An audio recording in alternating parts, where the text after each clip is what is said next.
pessoa como eu, com essa idade, que eu não vou dizer quanto é, as pessoas acham que a gente nasceu com 70 anos. Eu tenho fotografia para provar que eu já fui jovem. Só que numa dessas fotografias, um amigo me apresentou na cidade de Itumbiara, Goiás, e disse: Divaldo, há 50 anos você esteve aqui. Olha a foto. Eu olhei e reconhecia que está o Emanuel Chaves, o nosso Doutor Brasil. Eu só não conheço esse. Ele disse: é você. Eu fiquei pasmado de ver como eu tinha um corpinho de toureiro. Agora prossegue o corpo de toureiro aposentado, mas é toureiro. Muito bem. Então, eu estava na cidade de Aracaju e era médium, mas não entendia nada de espiritismo. Visitava essa cidade a convite de um grande amigo, a família Sarroris. E então, certa manhã, eu sentei em minha sala e vi sobre a mesa uma revista, O Reformador. Achei curioso, peguei e abri, e lá estava escrita A Lenda da Guerra, pelo espírito Humberto de Campos. Eu li e fascinei-me. E abaixo, página psicografada pelo médium Francisco Cândido Xavier, do Centro Espírita Luiz Gonzaga, etc. Eu disse: nossa, como ele é inteligente, como é que ele pode escrever uma página dessa? Mas naquela tarde, os amigos convidaram-me para ir à União Espírita Baiana, porque aí, como eu via os espíritos e eles não tinham uma ideia, pediram-me para ir contar como é que vê. Eu disse: como é que vê? Vendo. Mas você pode falar para nós? Eu disse: eu nunca falei nada, mas eu poderei contar como são as experiências, as entidades perturbadoras, que eram aquelas que mais eu via pela lei da afinidade. E então eu estava me preparando, cada hora eu fazia um Pai Nosso e dizia: veja lá, hein? O Senhor me colocou nesta. Mas quando eu li aquela Lenda da Guerra, eu reli e memorizei. Eu digo: se a coisa apertar, A Lenda da Guerra, de Chico Xavier. Quando chegamos, a reunião era presidida pelo venerando José Martins Peralva Sobrinho, que foi presidente da União Espírita Mineira. Éramos 27 pessoas. E então Peralva deu uma palavra, eu levantei-me e fiz o discurso convencional. Excelentíssimas senhoras, excelentíssimos senhores, e não sei o quê. Eu me esqueci de tudo. Eu vou contar a lenda da guerra, do espírito Humberto de Campos, psicografada pelo médium Francisco Cândido Xavier. Aí eu sorri e esqueci da lenda da guerra. Olhei para o povo, mas deu aquela angústia. Eu digo: olha, eu ia contar, mas não me lembro. Então me desculpe. Sentei-me trêmulo, suarento, quando eu vi entrar um cavalheiro de baixa estatura, a cabeça um pouco deformada, óculos grossos, veio andando, chegou junto de mim e disse-me: eu sou o autor da lenda. Levanta-te e fala. Eu falarei por ti, pela tua boca, de pé. Porque todo aquele que pretende servir a Jesus deve estar de pé. E eu levantei e disse: um momentinho que o Espírito chegou. E então eu falei, mas eu falava e dizia: meu Deus, como eu sou inteligente. Olha que coisa. E falei 40 minutos. Então bateram aquelas palmas de caridade. Eu me sentei e Martins Peralva perguntou: Divaldo, você falaria de novo amanhã? Era tão fácil. Vinha o espírito. Muito bem, fui para casa, eufórico, excitado. E no dia seguinte, quando eu cheguei, a sede da União Espírita Sergipana estava superlotada, gente do lado de fora. E eu perguntei assim: o que é que vai ter? É um baiano. Mas o que é que tem? Dizem que o baiano tem o diabo no corpo. E ele vai falar. E eu disse: como é o nome do baiano? Ninguém sabe. Eu digo: meu Deus, quem será? Era eu. Então eu entrei E Peralva disse: olha, Edivaldo, o povo soube. O que é que você vai falar? Eu disse: não sei. Chegou o momento, Peralva me apresentou com a sua doçura. Eu levantei, olhei para o povo e esperei o Espírito chegar. Nada. Eu então lembrei do dia anterior. Eu digo: excelentíssimas senhoras, excelentíssimos senhores, eu vou contar a lenda da guerra do espírito Humberto de Campos, através da mediunidade de Francisco Cândido Xavier. Esqueci de novo. Aí me deu aquela angústia e eu me confessei: não vou falar nada. Eu nunca falei coisa nenhuma, contei o incidente do dia anterior e agora o espírito não chegava. Aí eu me sentei. Quando eu me sentei, eu ouvi uma voz dizer: vou dar-te a primeira orientação, que se chama responsabilidade. Tu és leviano. Como aceitas falar de uma coisa que não sabes? Eu disse: meu irmão, fale, pelo amor de Deus. Brigue depois, mas fale agora. Ele disse: levante-se. Eu disse: o Espírito chegou. Levantei. E aí fiz uma palestra com a mitologia grega. Ele começou com a história de Sísifo, quando Zeus manda buscar Sísifo, que era o rei de Corinto. Eu não sabia de nada, mas achava as palavras lindas. E fui dizer, quando eu terminei, bateram palma de mesmo. Eu me sentei e o Espírito me disse: e não contes mais comigo. Vais escrever uma carta ao médium Francisco Cândido Xavier, pedindo orientação. Eu disse: mas eu não sei quem é. Ele disse: eu vou te dar os dados para Pedro Leopoldo. Eu cheguei a casa e fiz aquelas cartas boçais, ignorantes. Eu disse: excelentíssimo senhor Francisco Cândido Xavier, porque vós sabeis, e matei o verbo, Vossa Excelência, com segunda pessoa do plural, mas fiz aquela carta e mandei.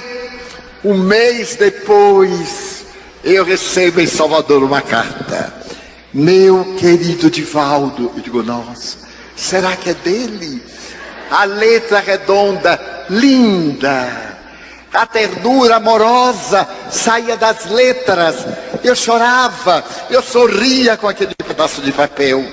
O nosso Humberto falou-me de ti, disse-me que tu és muito jovem, que ainda não tens 20 anos. Ele me pediu que te orientasse. Mas quem sou eu, Edivaldo? Meu nome é curioso, eu me chamo Francisco. Se tirar o Fran, fica o Cisco. Mas eu fiquei tão curioso em te conhecer, porque Humberto me falou de ti, que eu pedi a Emmanuel para visitar-te. Tudo para mim é novidade, né? Eu disse: visitar-me. E então Emmanuel levou-me. E eu vi o teu quarto. Na parede, eu vi uma fotografia do espírito José Pititinga. E tu estavas orando. E eu quero pedir-te licença. Na minha pobreza, na minha humildade, eu sou muito pobre. Eu quero pedir-te licença para que sejas meu amigo. E manda-me uma fotografia tua. Eu tremia, mas eu tremia como varas verdes. Como é que este homem pode, meu Deus? Ele é um homem ou um Deus? E aí eu li umas 30 vezes. Passei a noite lendo e digo: não é possível, eu estou no delírio. No dia seguinte eu fui trabalhar muito pálido. O meu chefe perguntou: o que é que você tem? E eu disse: um delírio. Eu tive uma fantasia que o médium Chico Xavier me escreveu. O meu chefe disse: quem és tu? Eu digo: sei lá, mas ele escreveu. E daí por diante começamos a escrever-nos. E no dia 8 de março de 1948, a família Sarroris, José Martins, Peralva Sobrinho, haviam se transferido para Belo Horizonte e foram morar no bairro Inapiários. Era o primeiro conjunto popular do Instituto do IAPI. E quando eu cheguei, era uma terça-feira, então todos estavam eufóricos. E o Peralva disse: Edivaldo, sabes quem vem a Belo Horizonte? Chico Xavier. Eu digo: não pode. Vem. Ele é muito amigo de uma família, a família Cavalcante. E às 5 horas ele veio. Você vai? Eu digo: já vou agora, para poder não perder aonde é. Rua Bahia 330, Foto Minas. Eu tinha a cabeça um pouquinho uma boa memória. Às 16 horas estávamos na porta do Foto Minas, dirigido pela viúva pernambucana Dona Lucila Cavalcante, mãe de Carlos e Dorothy Cavalcante. E estávamos ali animados quando para o automóvel. Eu estava em tempo de desencarnar e salta aquela coisa, não era gente, aquele ser angélico. Ele era gordinho, e gente, gordinho é uma graça. Com uma boina de veludo azul marinho, ele saltou, jeitoso, e fez uma roda. Ele foi: olá fulano, olá Beltrano, uai Divaldo. Eu quase desmaiei. E eu disse: Chico, como é que você sabe que eu sou eu? Ele disse: pega aqui na asa, meu filho, e não larga nem que te empurre. Eu digo: fique tranquilo. Agarrei como caranguejo e fui saudando todo mundo e olhando para ele, apaixonado, tão apaixonado que ele percebeu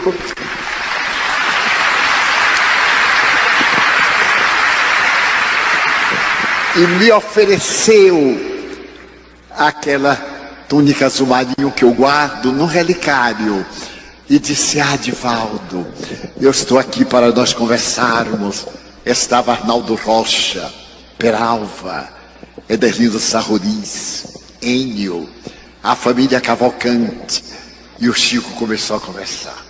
Eram 5 horas da tarde. Já eram 3 horas da manhã. E ninguém notou. Eu não senti fome. Não senti nenhuma função biológica.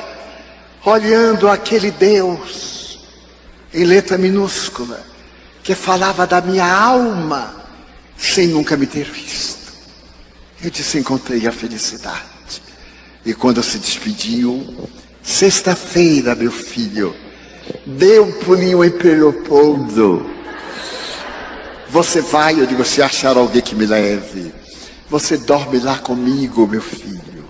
Luísa, minha irmã, a esposa do senhor Lindolfo, cujos quintais se comunicavam, cuidará de você enquanto eu estiver trabalhando.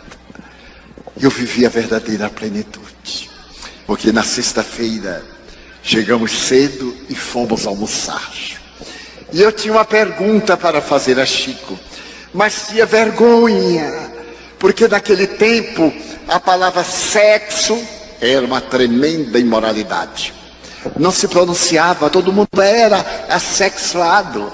As crianças nasciam no repolho e chegavam através da cegonha. Eu que queria nascer na Suíça, a cegonha passando por Salvador cansou, me largou lá. E então, meus amigos, eu estava com esse entalado, 19 anos. Meu Deus, como é que eu faço? Minha mente imunda, a castração religiosa. Eu era sacristão, queria ser fiel. Eu olhava para aquele homem que se levantou e foi nos servir, mas servir a lá Pedro Leopoldo, com uma colher derramava assim, e derramava colar. Eu não queria comer nada, só queria olhar para ele, e ria, e ria. Aí olhava para mim, pegando meu pensamento. Como esquecer que existem na terra os embaixadores de Deus? E nós conhecemos um dos embaixadores de Deus. Não é um elogio chão, é um depoimento público permanente. Quando terminamos o almoço, saímos da casa de Dona Luísa. Ele me pegou no braço. Havia uma laranjeira em flor. E ele então pegou uma haste, olhou para mim com um pouco de dificuldade visual e falou: ipsis verbis, tudo em a natureza é uma função sexual.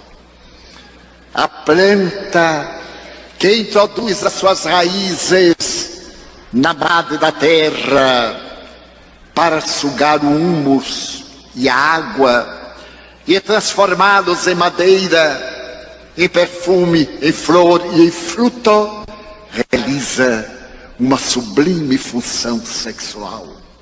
O sexo é o mais sublime departamento da vida. As criaturas humanas, atormentadas pelo gozo e pelo prazer, transformaram a função divina da procriação na luxúria, na libido. E durante 2 horas, ele abordou o tema. A pessoa que vive numa parceria honesta, vive em castidade.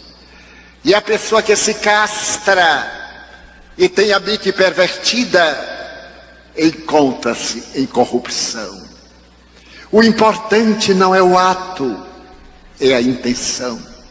Deus colocou hormônios de prazer para que a sagrada fonte procriativa seja resultado de uma emoção divina.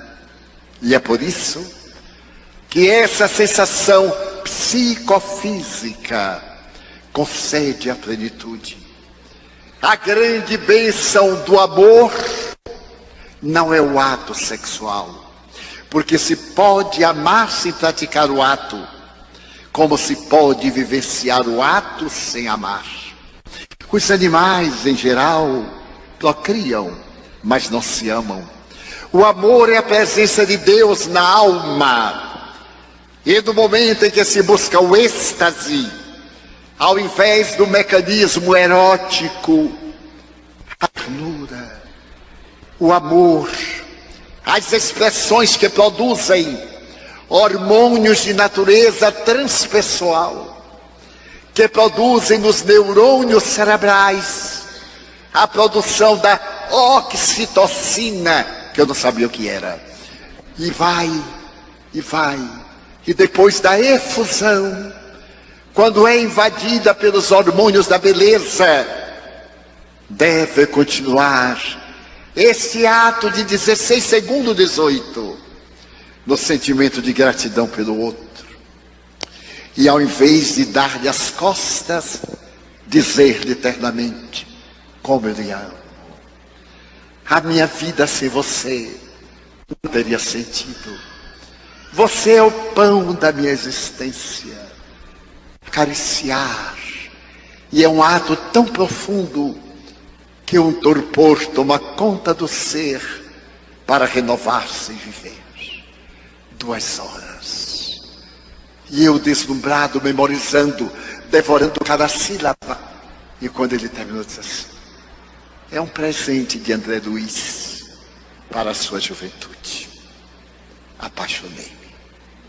Não podia ser diferente.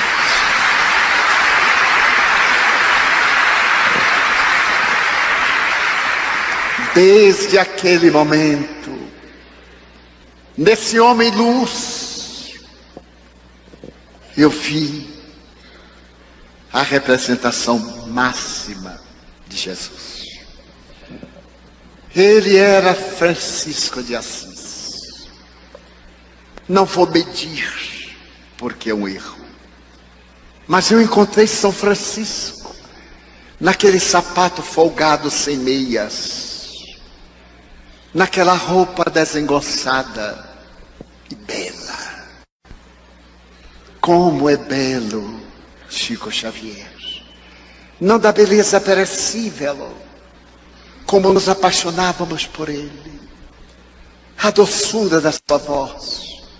Mais tarde, quando eu entendi os arquétipos junguianos, eu encontrei nesse homem luminoso, nessa individuação, o protótipo de Jesus.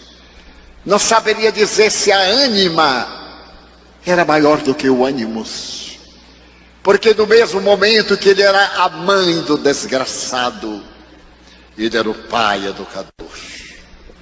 Dizem que ele não dava não era necessário, porque a sua anuência não era concordância com o erro, nem com o crime, nem com a vulgaridade. Então eu aprendi a amar Jesus amando Chico Xavier. E fiz o salto quântico. Se existe um homem desta natureza, como não deve ser aquele que deu a sua vida por nós? E ele me concedeu a honra de dormir no seu quarto. A sua irmã Luísa, seu cunhado Lindolfo, seus sobrinhos aos quais muito devo, e ao povo de Pedro Leopoldo, a dona Hermelita Horta, uma missionária de uma cidadezinha muito perto.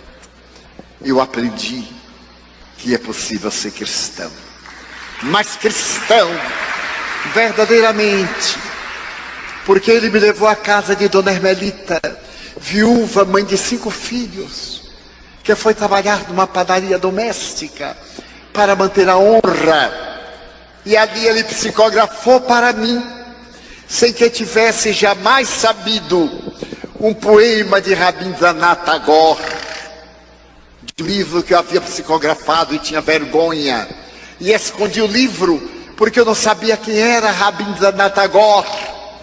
E naquela manhã inolvidável de 1956, em uma folha de papel arrancada de um caderno, ele entra em transe e Tagore escreve o prefácio. E ele então me diz sorrindo: é para publicar, Divaldo. E quantas surpresas! Quando um câncer me ameaçava as cordas vocais, na casa de André Luiz, com a presença de Peralva, Arnaldo, eu, Carlos Cavalcante e ele, vedamos tudo. O quarto modesto, eu me sentei à porta, afônico, indo para casa preparar-me para ir para o hospital do instituto que eu trabalhava. Uma voz diz: ore, Divaldo. Eu mal podia emitir um som. E de repente, de olhos fechados, porque ele iria me aplicar um passes, eu ouço uma voz: Divaldas, abra a boca. Eu abri a boca. Divaldas, abra os olhos. Eu abri.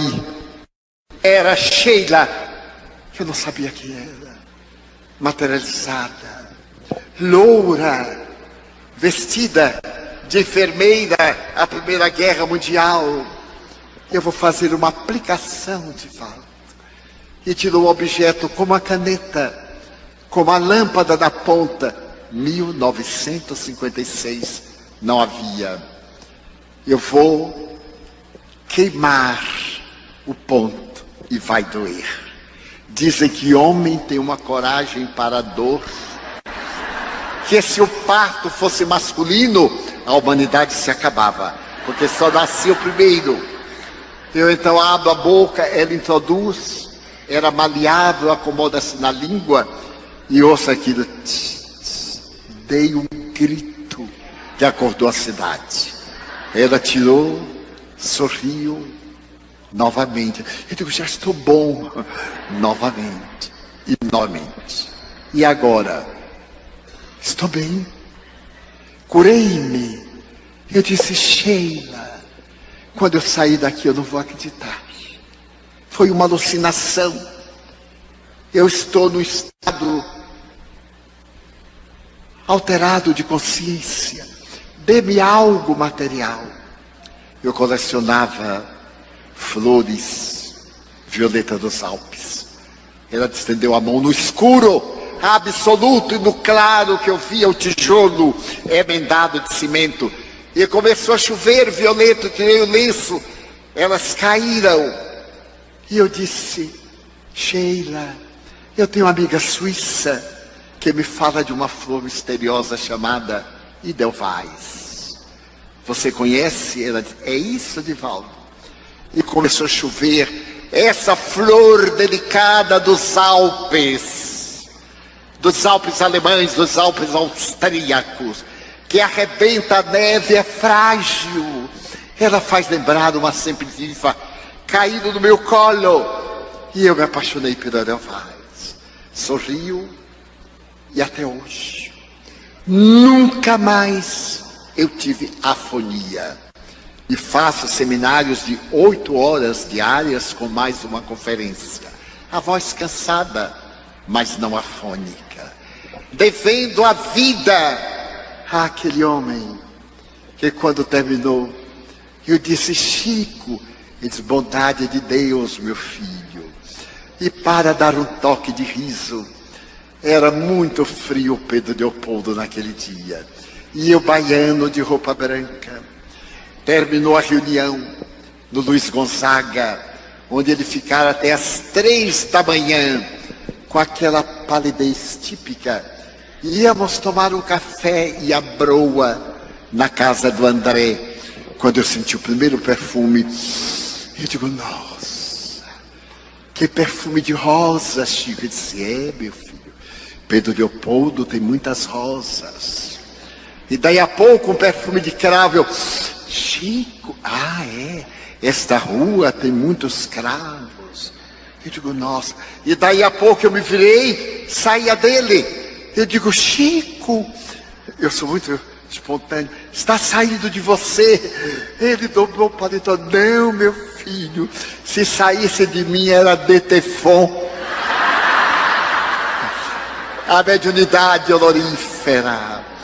Então, recordando hoje, há 3 dias que eu não durmo, recordando esse anjo, não podia me olvidar daqueles dias que eram iguais a esses dias de 1910, que precediam a primeira calamitosa Grande Guerra, e que nasce esse apóstolo para clarear a noite de 1914 e 18, para clarear o século XX, com a sua infinita ternura, com a sua sabedoria, examinado pela NASA, que ele veio medir a radiação da aura no tempo das grandes perseguições, que ele soube resistir com lágrimas no tempo doloroso do seu sobrinho doente, que ele perdoou, humilhado em todos os jornais do Brasil, pela rede dos diários associados, a Davi Nasser e Jamanzon, na revista O Cruzeiro, que se arrependeram depois, dizendo que o maior arrependimento da sua vida, de ambos, foi haver ferido o pulcro Chico Xavier, que vieram como jornalistas estrangeiros falando inglês para impressionar o rapazinho. E na hora da saída, Chico deu-lhes um livro a cada um, autografado com o nome verdadeiro deles. E eles nem leram, guardaram em casa, até que um dia, 10 anos depois, a mulher de um deles abriu e teve um choque. Mostrou a Davi Nasser, que foi pedir a Jamanzon, e saiu uma das mais lindas páginas da revista O Cruzeiro, daquela época, a respeito da nobreza deste homem luz. Então ele veio nesse período em que o Brasil, coração do mundo que é, pátria do Evangelho que está sendo, ninguém se iluda.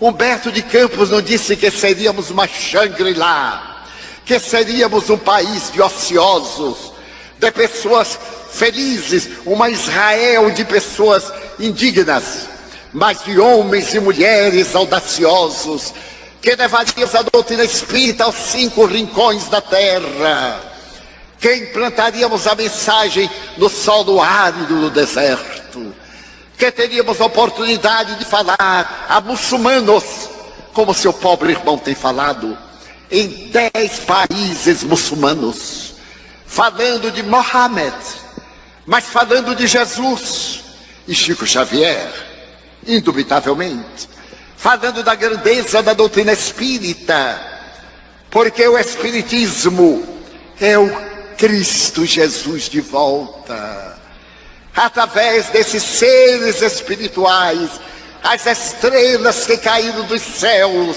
os soldados como um grande exército, para restaurar a humanidade hoje, na grande crise. Não há crise internacional, nem nacional, há crise moral, individual. Eu sou a crise, você, nós. E se eu me melhorar, o mundo se melhora. Quando alguém se ergue, a terra se levanta. Aí está a voz do Chico soando, mesmo depois de 15 anos e 2 dias, que os lábios carnais silenciaram, e a alma canta hosanas. Ele não necessita de estar aqui repetindo.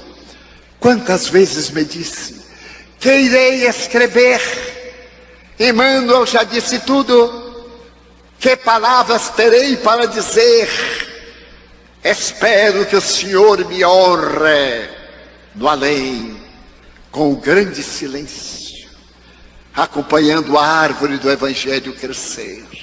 E ei-la aqui, aqueles que o amamos em todo o planeta, porque onde quer que haja um espírita brasileiro, voltei da Europa há poucos dias com um ciático obsessor.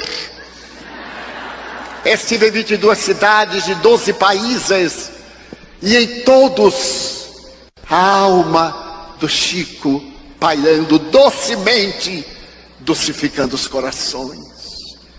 E no mundo inteiro, depois de visitar 70 países, mais de 2.000 cidades, de ter dado 9 voltas à Lua, mais de 10 voltas à Terra, dando Jesus, Kardec, Chico Xavier.